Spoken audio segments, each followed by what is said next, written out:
Total number of candidates who passed their BOSEM examinations includes 25 students, and 32 students passed their COSEM examinations from Morit Sabangpai.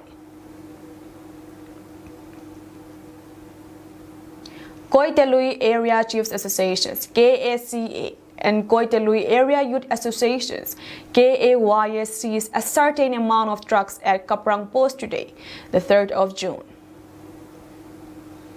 In these times of war, the KACA and KAYS jointly conducts operations in the area under their jurisdictions and battle against the use and selling of drugs. The seized items today were burned down by the organizations at Kaprang Post Information Center. Thangboy Mate, Chairman, KACA, before the burning down of the seized drugs, gave a speech in which he informs the general public that no one is allowed to practice black business in their area or involved in the consumption of drugs and other intoxications. He also talks about how drugs harms a person and in what way. The drugs that were seized and burned today include 50 liters of local wine, 25 packs of Gaza or wheat, 30 pieces of WI, 2 Haini Kokta of brown sugar, and other 10 pieces as well. Various organizations have been banning and fighting against drugs and its business, and we ask the public to cooperate with the various leaders since drugs had already left a great negative impact on our society and the youth in particular. The duty persons at Kaprang Post gave meaningful advices to the code theft, drug users, and black business occupants, and kindly requested them to stop their unethical practices and further advise them to live a better life. The steps taken up by KACA and KAYA for the welfare of the people and society as a whole should be respected, and abiding by their rules should be normalized for the good of the inhabitants of the area and the passers-by as well.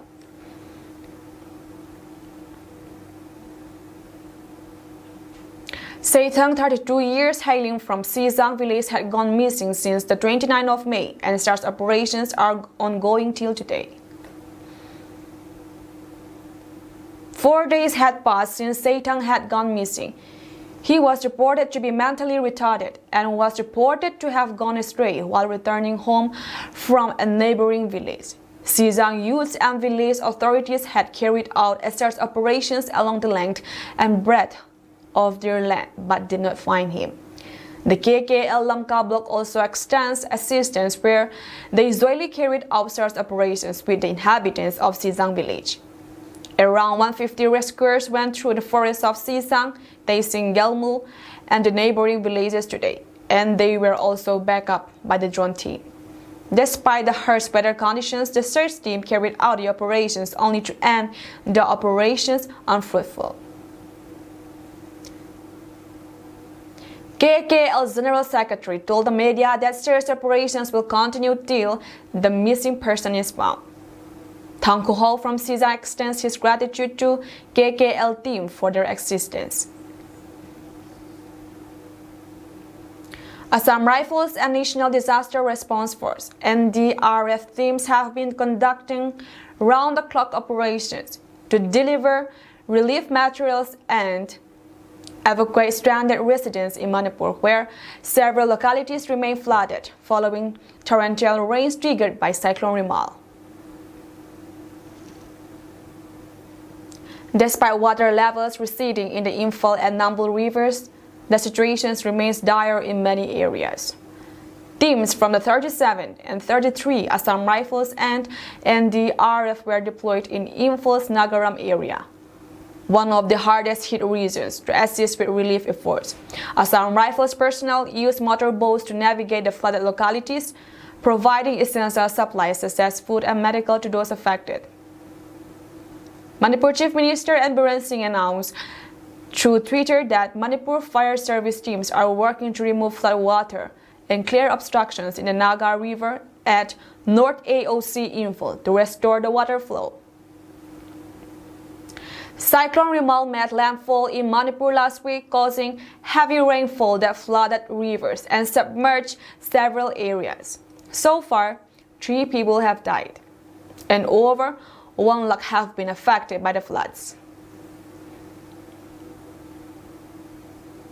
Despite ongoing search and rescue efforts, bodies of 5 victims in Meltum, Clement, and Ibok localities remained unrecovered in the aftermath of Cyclone Rimal, which wreaked havoc in the Aizol district. As per India Today Northeast, the missing persons have been identified as Ramjin Sangi, 4 months old, Lal Valtima, 8 years, Deborah Lal Lomomi, 11 years, Lal Chikima, 42 years, and Matthew Lal Chanhima. The Central Young Mizo Associations, CYMA, has been diligently conducting search operations to locate 4 missing bodies following the devastating consequences of the cyclone. However, as of now, these efforts have not yielded the desired results. Cyclone Rimal triggered numerous landslides in the region, resulting in the loss of 28 lives. Despite the passage of time, the bodies of victims in these localities continued to elude recovery, aiding to the anguish of families and communities affected by the disaster. While the CYMA was committed in intensifying search efforts, there was a sense of urgency as authorities had stated the search operation would be conducted around 4 p.m. on June 3rd if the bodies remained unrecovered. This decision underscores the challenging nature of search operations in rough terrain and adverse weather conditions. The inability to recover the bodies underscores the severity of the disaster and the immense challenges faced by rescue teams in accessing remote areas affected by Cyclone Rimal. The continued absence of closure for families underscores the profound impact of tragedy on the community.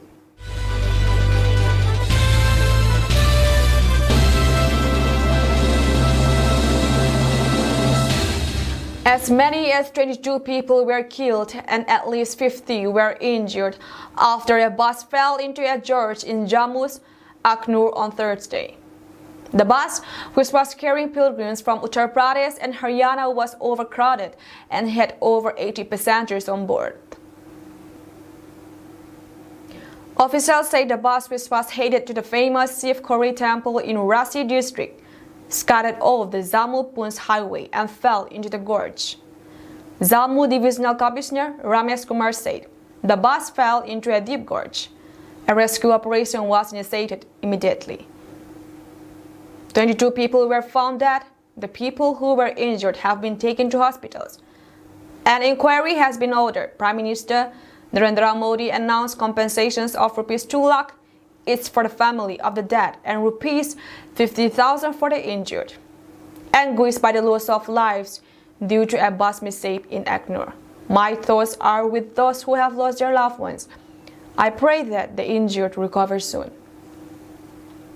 Rupees 2 lakh will be given to the next kin of its deceased due to bus mishap. The injured would be given rupees 50,000, PM Narendra Modi. The Prime Minister's office posted on X. President Draupadi also expressed her condolences. Pain beyond words to learn about the loss of lives in a bus accident in Aknur near Jammu. My deepest condolences to the bereaved families. I wish speedy recovery of the injured, she posted.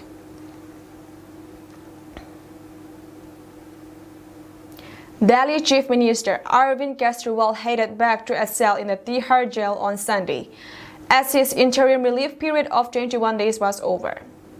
The Aam Aadmi Party AAP Supremo was sent to judicial custody till June 5. Kejriwal was granted interim bail by the Supreme Court to campaign for the Lok Sabha elections on May 10, following his arrest in connections to the now-scrapped Delhi Decor policy scam case. Kejriwal returns to prisons a day after the opposition India bloc meeting and also a day after a Delhi court reserves its verdict on the extensions of his interim bail plea by 7 more days. In an address to party workers, he dismissed the exit polls, which forecast a grim picture for the India bloc parties including AAP. Punjab Chief Minister Bhagwan Mann, top Delhi ministers, MPs of the party and party office bearers reached the Chief Minister's residence shortly after 2 p.m. The party's political affairs committee held a meeting chaired by the AAP national convener. Kejriwal, after leaving his residence, made 3 stops before surrendering before Tihar jail authorities. He paid tributes to Mahatma Gandhi at Rajghat and then headed towards the Hanuman temple at Connaught Place to offer prayers along with wife Sunita Kejriwal. The AAP party and office was adorned with national flags when the Delhi CM reached the party office. All exit polls are false. One exit poll gave them 33 out of a total of 25 seats in Rajasthan. It is important to know that why did they have to show fake exit polls just 3 days ahead of counting? The embattled AAP Supremo asked. They are playing mind games. They are not forming a government on June 4, the Delhi Chief Minister said. Kejriwal asked AAP leader and Rajya Sabha MP Sanjay Pathak and other leaders of India bloc to ensure that the counting agents of respective parties demonstrate patience and stay put till the end even if their candidate is losing, and match 5% of slips. While addressing party workers, Kejriwal invoked freedom fighter Bhagat Singh and said, like the revolutionary who challenged British colonialism, he too is challenging tyranny. We are disciples of Bhagat Singh. Bhagat Singh went to jail to free the country. I am going to jail to save the country. Bhagat Singh was also hanged. I am also ready to be hanged. This time, I don't know when I will come back and what these people will do to me in jail. But I will not bow down, Kejriwal said. Mahatma Gandhi saved this country from Tanashahi. I have prayed at Rajghat. I went to Hanuman Mandir. I have prayed to Bajrang Bali. His blessings are upon this party and me, he further added. Kejriwal held a short meeting with party leaders and left for Tihar jail, accompanied by his wife Sunita and kids Harshita and Pulkit, and with other party cadres. The Enforcement Directorate ED named Arvind Kejriwal and the AAM Admi Party as accused in the case and have put them under various provisions of the Prevention of Money Laundering Act, PMLA. The ED told Rose Avenue Court in Delhi on Tuesday that Kejriwal is the kingpin and key conspirator in the excise policy case.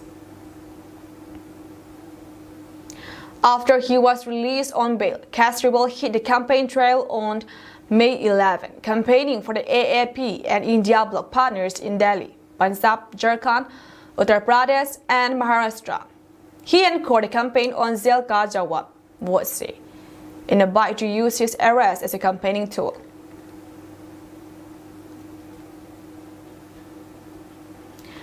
A BJP worker was shot dead in West Bengal's Nadia district on Saturday after the polling for the last phase of Lok Sabha elections concluded, police said.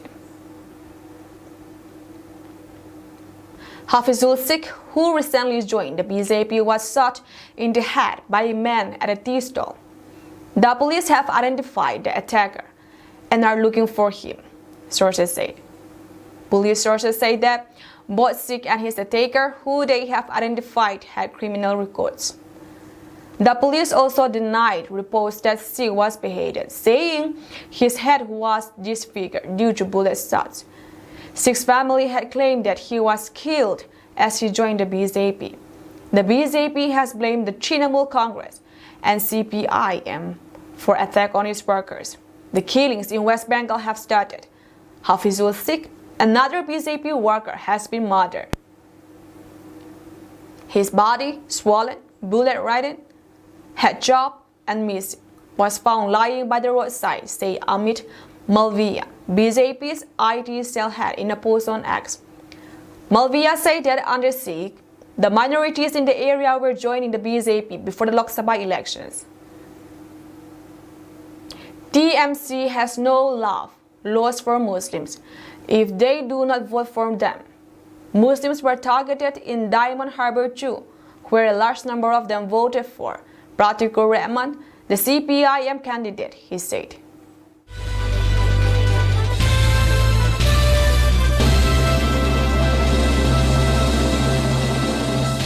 Several people were killed in alleged Israeli airstrikes outside of Aleppo, Syria's defense ministry said earlier Monday. According to reports, the attack targeted a chopper plant in the town of Hayan, north of Aleppo, in northern Syria. Video purporting to show the aftermath of the apparent strike showed large flames shooting out of the building. The Israeli enemy launched an air attack from the southeast of Aleppo, targeting some positions. Syria's defense ministry said in a statement carried by state-run media shortly after the attack at about 12:20 a.m. The aggression led to a number of martyrs and some material losses, it added. No specific toll was given. The Syrian Observatory for Human Rights, a Britain-based opposition, was monitored, claimed that attack killed at least 12 fighters belonging to pro-Iran militias. The watchdog, which says it maintained a vast network of sources inside Syria, has been accused in the past of inflating regime losses. According to Observatory, Hayand is controlled by pro-Iranian groups composed of Syrians and foreigners. There was no comment on the strike from Israel, which has carried out hundreds of strikes inside Syria since the outbreak of the country's civil war, mainly targeting attempts to transfer weapons to Hezbollah terror group, an Iranian proxy, or to keep Iranian fighters themselves from gaining a foothold near Israel's border. Aleppo sits on the opposite side of Syria from Israel and is farther than most previous attacks attributed to Israel, though Jerusalem is thought to have ordered strikes in the region before.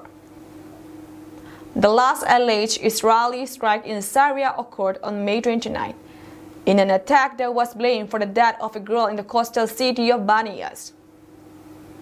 According to Observatory, 3 Hezbollah members nearby were also killed in a concurrent strike. It blamed shrapnel from the Syrian interceptions of an Israeli missile for the girl's killing.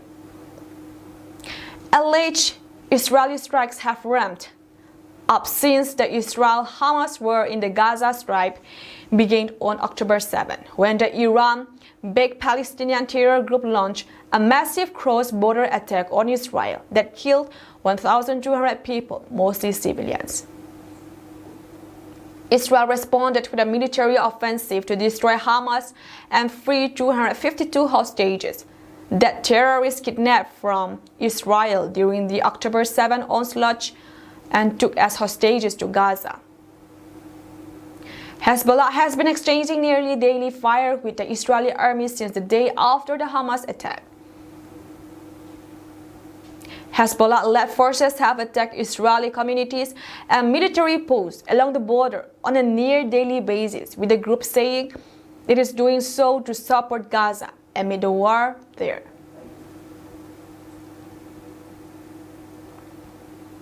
Pakistan's government has acknowledged before the Islamabad High Court that Pakistan occupied Kashmir POK in a foreign territory. The rare admission was made on Friday, May 31, during the hearing of the abduction case of local Kashmiri poet and journalist Ahmed Farhad Shah. The Pakistan government's lawyer told the Islamabad AC that Farhad is under the custody of police in POK and cannot be presented because he is on foreign land. The lawyer says that POK does not come under the country's jurisdiction. Farhad was kidnapped from his home in Rawalpindi, reportedly by Pakistan's intelligence agencies on May 15. Since then, he has been missing and his wife filed a case in the Islamabad AC. However, recently it came to light that 2 cases were lodged against him by the police in POK. The additional attorney general appeared before IHC Judge Mohsin Akhtar Khani on Friday, telling the court that Farhad had at least 2 legal cases registered against him in Muzaffarabad and Durkot in POK, local reports mentioned. After the petitions by the poet's wife, IAC Judge Ghani asked Farhad Shah to be produced in court.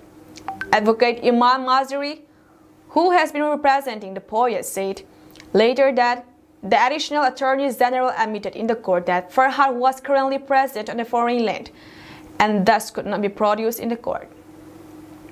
A report by Pakistan Today mentioned that additional Attorney General said Kashmir is a foreign territory with its own constitutions and its own courts.